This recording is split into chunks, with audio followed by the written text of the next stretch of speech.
Today we celebrate the memorial of St. Thomas of Aquinas. Thomas of Aquinas is known as the angelic doctor. Why did he receive this title, angelic doctor? Because his intelligence was so penetrating and so clear that it appeared to be an intelligence beyond human. And the other title that he received is common doctor. Because since his writings are available in the church, he has been the common place for theological teaching. He was born around 800 years ago. And as a kid, he was sent by his parents to be educated in Monte Cassino with the Benedictine monks. And it is told by the monks that even as a small kid, he had a very restless intelligence. And he always asked this question: who is God?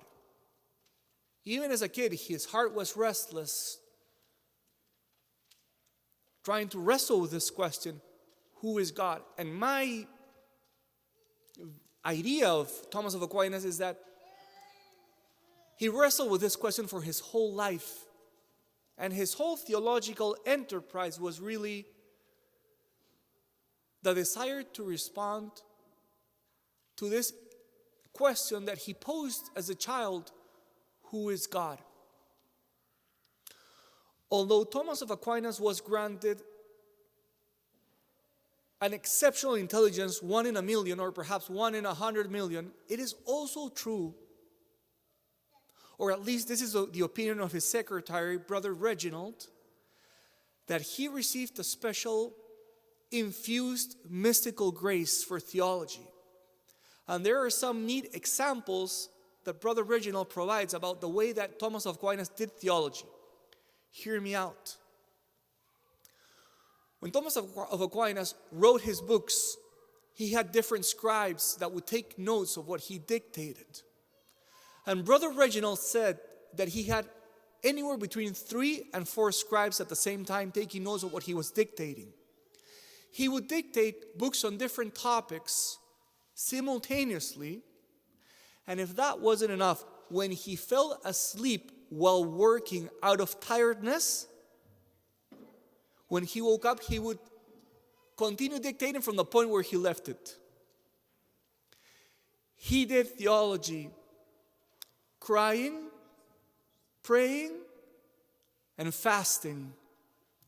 And Brother Reginald said that when Thomas of Aquinas found a difficult point that he could not solve, one of his means was, besides praying and fasting that we already mentioned, he opened the tabernacle and he put his head inside of the tabernacle. What I'm trying to point out is that his theological enterprise is not just a human intelligence at work. It's a special mystical grace infused by God, like in no other human being in the history of the world.